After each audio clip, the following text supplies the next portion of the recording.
نحمده ونصلي على رسوله الكريم أما بعد فأعوذ بالله من الشيطان الرجيم بسم الله الرحمن الرحيم وقال الله تبارك وتعالى في القرآن المجيد والفرقان الحميد إنا نحن نزلنا الذكر وإنا له لحافظون وقال النبي صلى الله عليه وسلم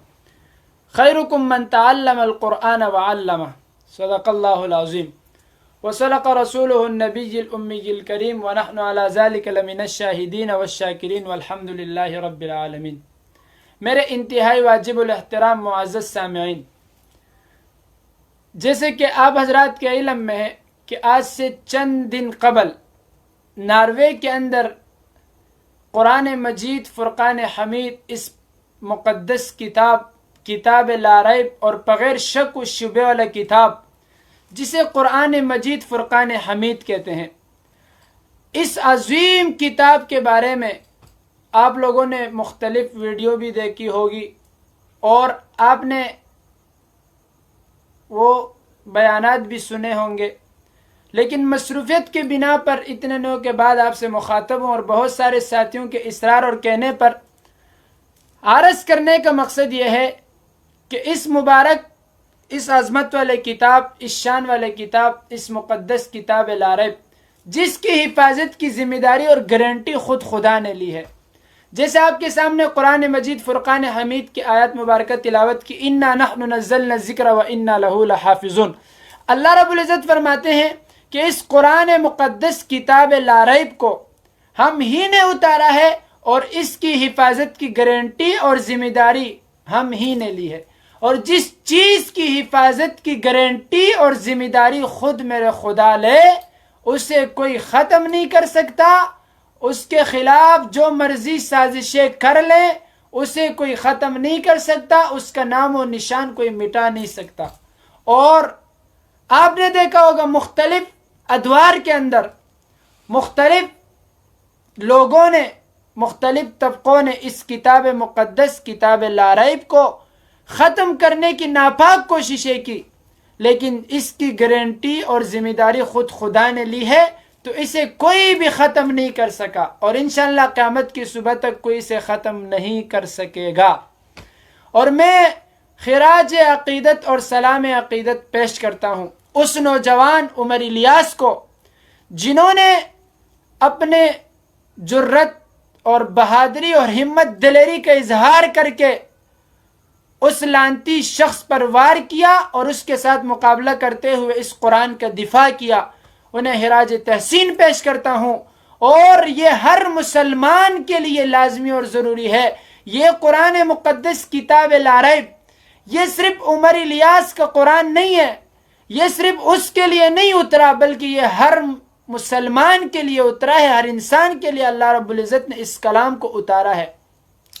اور میرے محبوب پیغمبر پر اتارا ہے، جبرائیل امین کے ذریعے اتارا ہے۔ اسے قرآن عظیم کہتے ہیں، یہ عظمت والی کتاب ہے۔ یہ عظمت والی کتاب اس لیے ہے جس نے بھیجا ہے وہ بھی عظمت والا ہے اور جو لے کر آیا ہے وہ بھی عظمت والا ہے، جس پر لایا ہے وہ بھی عظمت والا ہے۔ پھر جس کے سینے میں یہ قرآن محفوظ ہے، جس قاری کے سینے میں محفوظ ہے، جس عالم کے سینے میں محفوظ ہے، جس حافظ کے سینے میں محفوظ ہے، تو یہ عظمت والا ہوگا یا نہیں ہوگا؟ یہ قرآن عظمت والا ہے، جس کی نسبت اس قرآن سے لگی ہوگی وہ بھی عظمت والا ہے۔ عمر الیاس کو پہلے کوئی نہیں جانتا تھا، وہ پہلے بھی اس معاشرے میں رہنے والا ایک فرد اور ایک شخص تھا، لیکن اسے کوئی نہیں جانتا، اس کی اتنی ریسپیکٹ کوئی نہیں کر رہا تھا، لیکن جب اس نے اس قرآن کا دفاع کیا، اس قرآن کے حق میں اس نے آواز بلند کی اور وہ میدان میں اتر آیا،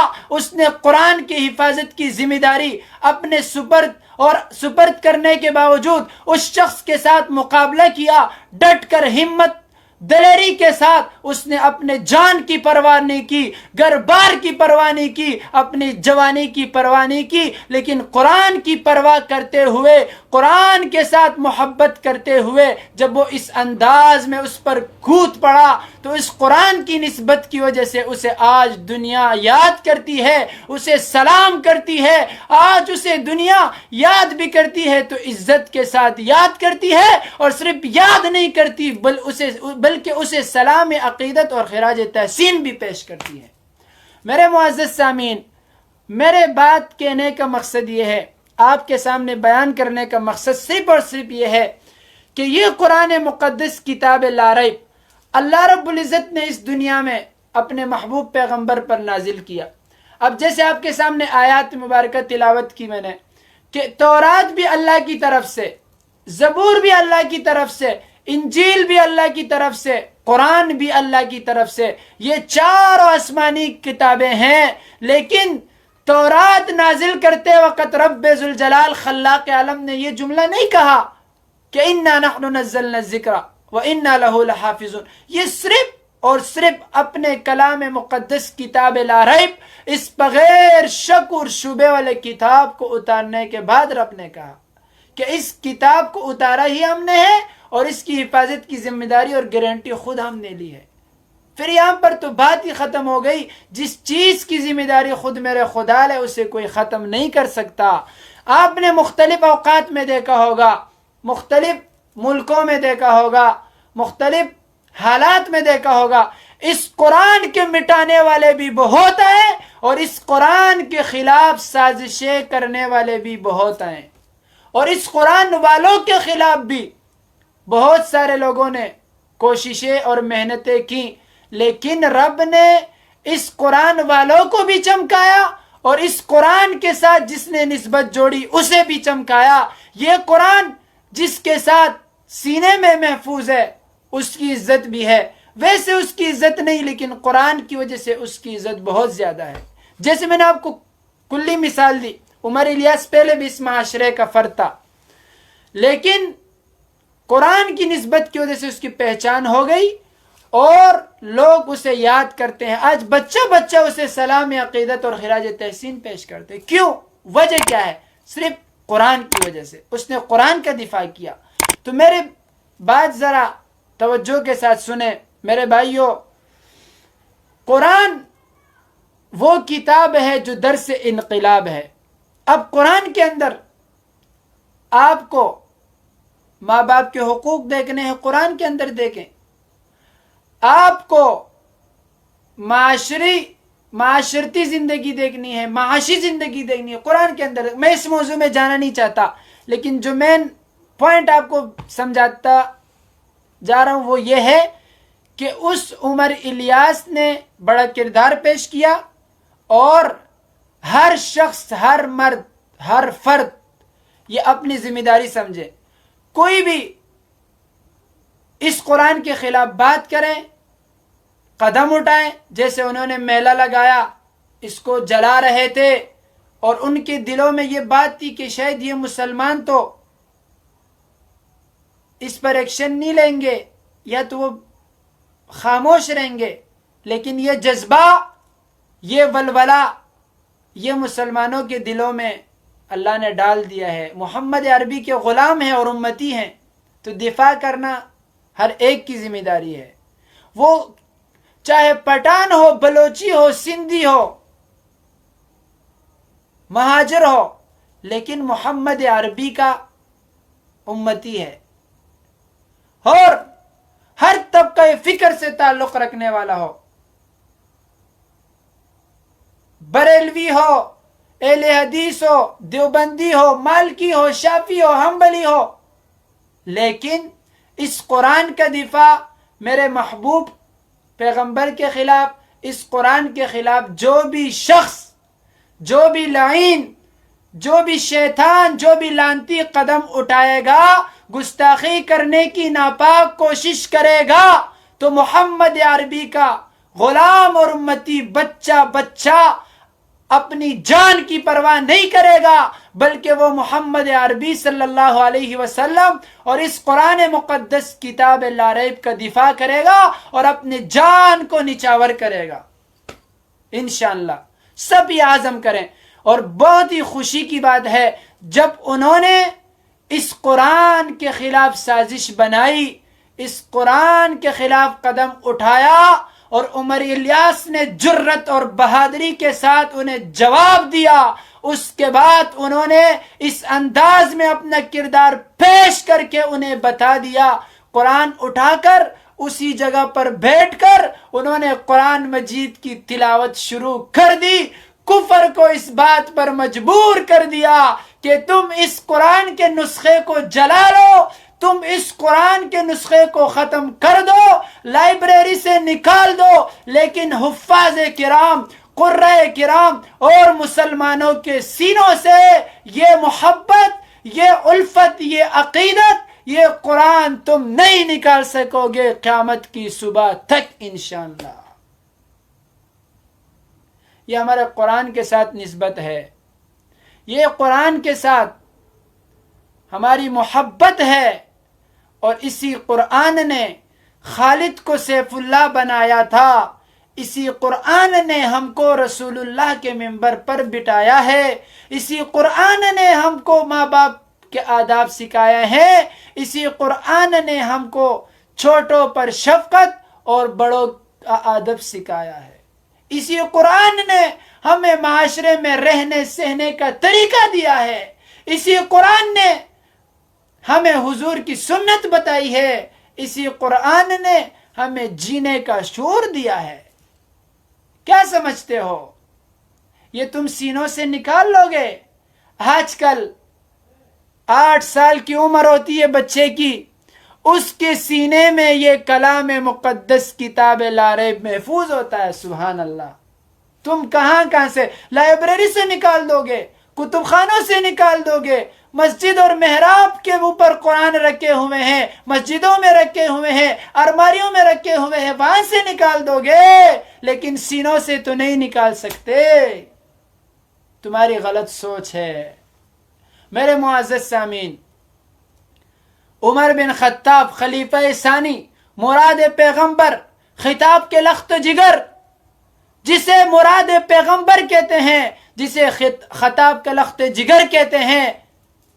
اور جس کے لیے میرے اور آپ کے آقا مدنی کریم جناب محمد الرسول اللہ صلی اللہ علیہ وسلم نے رات کی تاریکیوں میں غلاف کعبہ پکڑ پکڑ کر یہ دعا کی تھی، اللہم اعز الاسلام بعمر ابن خطاب، یا عمر ابن حشام، یا اللہ اسلام کی عزت کے لیے، اسلام کی بقا کے لیے، اسلام کی منقبت کے لیے، اسلام کی عزت کے لیے، اسلام کے دبدبے کے لیے، اسلام کے رعب کے لیے مجھے عمر بن خطاب دے دے یا عمر بن حشام دے دے۔ رب ذوالجلال نے اپنے محبوب پیغمبر کو فرمایا، اے میرے محبوب پیغمبر، اے میرے لاڈلے پیغمبر، اے میرے سونے پیغمبر، اے میرے معصوم پیغمبر، اے آمنہ کے لال، اے عبداللہ کے لخت جگر، اے ساقی کوثر، اے شافی محشر، اے جان جہاں، اے محبوب خدا، اے محمد مصطفیٰ، اے احمد مجتبی، اے خیر الورا، اے بدر الدجا، اے شمس الدہا، اے رحمت للعالمین، اے شفیع المسلمین، اے خاتم النبیین، اے مطلوب کائنات، اے مقصود کائنات، اے حسن کائنات، اے روب کائنات، اے دبدبہ کائنات، اے ابو بکر عمر عثمان و حیدر کے پیغمبر، اے رقیہ زینب ام کلثوم کے ابا، سب کے دو صلی اللہ علیہ وسلم، اللہ نے محبوب کو فرمایا، اے محبوب تیرے دعاؤں کا جواب دوں گا تو عمر بن خطاب دوں گا۔ میرے بات کہنے کا مقصد یہ ہے کہ اس عمر نے جب قرآن کی تلاوت سنی تو وہ ایمان لایا، اور اس عمر نے جب قرآن کے گستاخ کو دیکھا، قرآن کی بے حرمتی کو دیکھا، اس نے جان کی پرواہ نہیں کی، اس نے بچوں کی پرواہ نہیں کی، گھر بار کی پرواہ نہیں کی، جوانی کی پرواہ نہیں کی، لیکن اس لعنتی شخص پر یہ کود پڑا، اور اس نے قرآن کا دفاع کرتے ہوئے ہر مسلمان کو، ہر انسان کو بتا دیا کہ ہر چیز پر میں اپنی جوانی، اپنا تن من جان قربان کر سکتا ہوں، لیکن قرآن کی بے حرمتی میں قبول نہیں کر سکتا۔ ہر کوئی اس قرآن کو اپنے گھروں کے اندر معمول بنائے، ہر کوئی اس قرآن کے ساتھ اپنی محبت اور الفت کو پیدا کرے، ہر کوئی اس قرآن کے ساتھ عشق محبت پیدا کرے. ہر کوئی اس قرآن کی تلاوت اپنے گھروں میں عام کرے. آج کل مختلف حالات ہیں، مختلف لوگ رجوع کرتے ہیں، مختلف لوگ یہ واقعات سناتے ہیں، گھر میں پریشانیاں ہیں، گھر میں سکون نہیں ہے، رزق میں تنگی ہے، ہر قسم کے حالات بیان کرتے ہیں. لیکن ہم ذرا گہرائی میں جا کر دیں کہ وجہ کیا ہے. قرآن گھر میں پڑا ہے، الماری میں پڑا ہے، سجا کر رکھا ہے، غلاف کے اندر پڑا ہے، لیکن فرصت نہیں ملتی. قرآن کو اٹھانے کی فرصت نہیں ملتی، قرآن کو پڑھنے کی فرصت نہیں ملتی. آپ سے یہ گزارش کرتا ہوں، آپ سے یہ التجا کرتا ہوں، آپ سے یہ عرض کرتا ہوں کہ اس قرآن کو اپنے گھر کے اندر رکھنے کے باوجود اگر ہم پڑھتے نہیں ہیں تو رزق میں تنگی کیوں نہیں آئے گی، پریشانیاں کیوں. اس قرآن کے ساتھ نسبت جوڑیں، اس قرآن کی تلاوت اپنے گھروں میں شروع کریں تاکہ کفر اس بات پر مجبور ہو جائے کہ یہ محمد عربی کے غلام ہیں اور اس قرآن کے ساتھ ان کی نسبت ہے. اپنے بچوں کو مدارس میں بھیجیں، اپنے بچوں کو قرآن کی تعلیم دیں، دنیاوی تعلیم کے ساتھ ساتھ اپنے بچوں کو قرآن کی تعلیم دیں تاکہ ان کے سینے میں یہ قرآن محفوظ ہو جائے، وہ اس قرآن کو حفظ کریں اور اس قرآن کے ساتھ وہ محبت کریں. تو میرے بھائیوں، میرے معزز سامعین، اگر ہم سے کوئی کمی غلطی ہو اس کے لیے معذرت، اور مجھے اپنے دعاؤں میں خصوصی یاد رکھیں. اور یہی پیغام ہے، اس پیغام کو آگے بڑھائیں، اپنے بچوں کو قرآن سکھائیں، کیونکہ میرے محبوب پیغمبر نے فرمایا خیرکم من تعلم القرآن وعلمہ، تم میں سے بہترین شخص وہ ہے جو قرآن کو سیکھے اور سکھائے، جو قرآن کو پڑھے اور پڑھائے. میرے محبوب پیغمبر کی حدیث ہے، یہ کسی منسٹر کی، کسی پروفیسر، کسی انجینئر کی بات نہیں ہے، بلکہ آقائے دو جہاں سرور مدینہ سرور سینہ جناب محمد الرسول اللہ کی بات ہے کہ تم میں سے بہتر شخص وہ ہے جو قرآن سیکھے اور سکھائے، جو قرآن پڑھے اور پڑھائے. جسے میرے محبوب پیغمبر نے بہتر کہا ہے تو ہم کیوں بہتر نہیں کہیں گے؟ ہم انہیں حقارت کی نگاہ سے کیوں دیکھیں گے؟ میرے محبوب پیغمبر نے کسی مالدار کو، کسی سرمایہ دار کو، کسی جاگیردار کو، کسی وڈیرے کو، کسی ایم پی اے کو، کسی ایم این اے کو، کسی منسٹر کو، کسی پروفیسر کو، کسی ڈاکٹر کو، کسی انجینئر کو بہتر شخص نہیں کہا، بلکہ خیرکم من تعلم القرآن وعلمہ، تم میں بہتر شخص وہ ہے جو قرآن کو پڑھے اور پڑھائے، تم میں سے بہتر شخص وہ ہے جو قرآن کو سیکھے اور سکھائے. جب محبوب پیغمبر نے بہت سارے لوگوں میں اس ایک شخص کو بہتر کہا ہے، اس شخص کو بہتر کہا ہے، اس شخص کی چھانٹی کی ہے، اس شخص کا انتخاب کیا ہے کہ جو قرآن پڑھے اور پڑھائے، جو قرآن سیکھے اور سکھائے، یہ سب سے بہتر ہے. تو ہم پھر بہتر ہیں یا نہیں ہے؟ کیونکہ ہم قرآن تو پڑھتے بھی ہیں، قرآن پڑھاتے بھی ہیں، قرآن کو سیکھا بھی ہے، قرآن سکھاتے بھی ہیں. آپ گھروں کے اندر قرآن کو پڑھیں، اس قرآن کو پڑھائے، اس قرآن کے ساتھ محبت کرے، اوروں کو محبت پر مجبور کرے کہ اس قرآن کے ساتھ وہ اپنی نسبت جوڑے. جس نے اس قرآن کے ساتھ اپنی نسبت جوڑا ہے اس کو اللہ نے دنیا میں بھی چمکایا ہے، آخرت میں بھی چمکایا ہے. آسان سی مثال ہے، ابو بکر پہلے ابو بکر تھے، جب اس کی نسبت قرآن کے ساتھ بنی، ابو بکر سے ابو بکر صدیق بن گئے. عمر پہلے عمر تھے، قرآن کے ساتھ نسبت جڑی، فاروق اعظم بن گئے. عثمان پہلے عثمان تھے، قرآن کے ساتھ نسبت بڑھی، قرآن کو اپنایا، قرآن کے ساتھ محبت کی، اللہ نے اسے ذی-النورین بنا دیا. علی پہلے علی تھے، قرآن کے ساتھ نسبت بڑھی، آقا کے قدموں میں آئے، اس قرآن سے محبت کی، حیدر کرار شیر خدا بن گئے. او میرے بھائیو، اس قرآن کے ساتھ اپنی نسبت جوڑو. اور میرا رب قرآن میں فرماتا ہے وَاعْتَصِمُوا بِحَبْلِ اللَّهِ جَمِيعًا وَلَا تَفَرَّقُوا وَاعْتَصِمُوا بِحَبْلِ اللَّهِ جَمِيعًا، تم سب کے سب اللہ کی رسی کو مضبوطی سے پکڑو، مضبوطی سے تھامو. وَلَا تَفَرَّقُوا، تفرق بازی میں نہیں پڑو، فرقہ بازی میں نہیں پڑو، ایک دوسرے پر اعتراض نہیں کرو، ایک دوسرے کے اندر غلطیاں تلاش نہیں کرو، ایک دوسرے کے اندر عیب نہ نکالو، پہلے اپنی طرف دیکھو پھر دوسرے کی طرف انگلی بڑھاؤ، کیونکہ رب نے کہا وَاعْتَصِمُوا بِحَبْلِ اللَّهِ جَمِيعًا وَلَا تَفَرَّقُوا۔ جب یہاں تک بات پہنچ گئی تو بات ہی ختم ہو گئی، لڑائی جھگڑے کی بات نہیں ہے،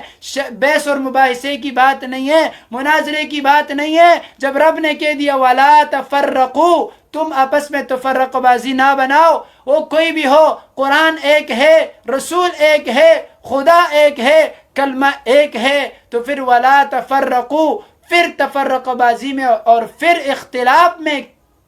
پڑھنے کی کیا ضرورت ہے؟ اسی لیے اللہ رب العزت ہمیں اس پر عمل کرنے کی توفیق عطا فرمائے۔ اللہ ہمیں دشمن کے شر سے،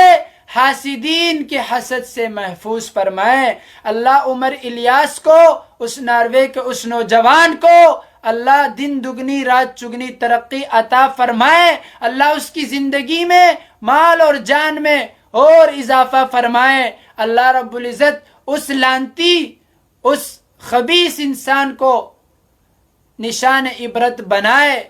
اللہ رب العزت جتنے لوگ پریشان حال ہیں اللہ ان کی پریشانیوں کو ختم کریں، جتنے لوگ حاجت مند ہیں اللہ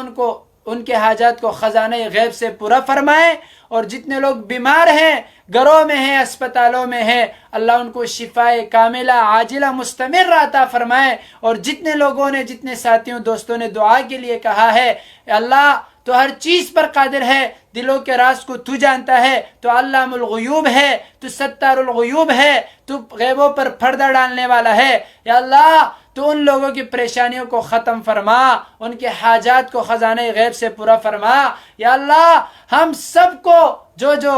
میری آواز سن رہے ہیں، جہاں تک میری آواز جا رہی ہے، جو دیکھ رہے ہیں، یا اللہ ہر کسی کے دل کی راز کو تو جانتا ہے، جس کے دل میں جو ضروری حاجات اور تمنا ہو یا اللہ خزانہ غیب سے پورا فرما۔ یا الہ العالمین جتنے لوگ مقروض ہیں یا اللہ قرضوں سے نجات عطا فرما، جو لوگ بے اولاد ہیں یا اللہ انہیں نیک اور صالح اولاد عطا فرما۔ یا الہ العالمین ہمیں اپنے سوا کسی اور کا محتاج نہ بنا۔ یا الہ العالمین اپنے محبوب کی شفاعت نصیب فرما، اپنے محبوب کی زیارت نصیب فرما۔ یا الہ العالمین بار بار حج بیت اللہ کے طواف نصیب فرما۔ یا الہ العالمین ہمیں حاسدین کے حسد سے، مشاررین کے شر سے محفوظ فرما۔ یا الہ العالمین ملک پاکستان کی حفاظت فرما، ملک پاکستان والوں کی حفاظت فرما۔ یا الہ العالمین جو لوگ ملک پاکستان کے سرحدوں پر پہرا دے رہے ہیں یا اللہ ان کی حفاظت فرما، ان کی مال اور جان کی حفاظت فرما، یا ان کے مال اور جان اور اولاد کی حفاظت فرما۔ یا الہ العالمین ملک پاکستان کے اندر جتنے فتنے ہیں یا اللہ ان فتنوں کو ختم فرما۔ یا اللہ اس ملک کو امن کا گہوارہ بنا۔ یا الہ العالمین اسلام کا بول بالا فرما، کفر کا منہ کالا فرما۔ یا الہ العالمین موت سے پہلے ہمیں موت کی تیاری صحیح طریقے سے کرنے کی توفیق عطا فرما۔ یا الہ العالمین خاتمہ بالایمان نصیب فرما۔ یا الہ العالمین موت کے وقت عظیم کلمہ نصیب فرما، لا الہ الا اللہ محمد رسول اللہ، اللہم صلی علی محمد وعلی آل محمد کما صلیت علی ابراہیم وعلی آل ابراہیم انک حمید مجید، اللہم بارک علی محمد وعلی آل محمد کما بارکت علی ابراہیم وعلی آل ابراہیم انک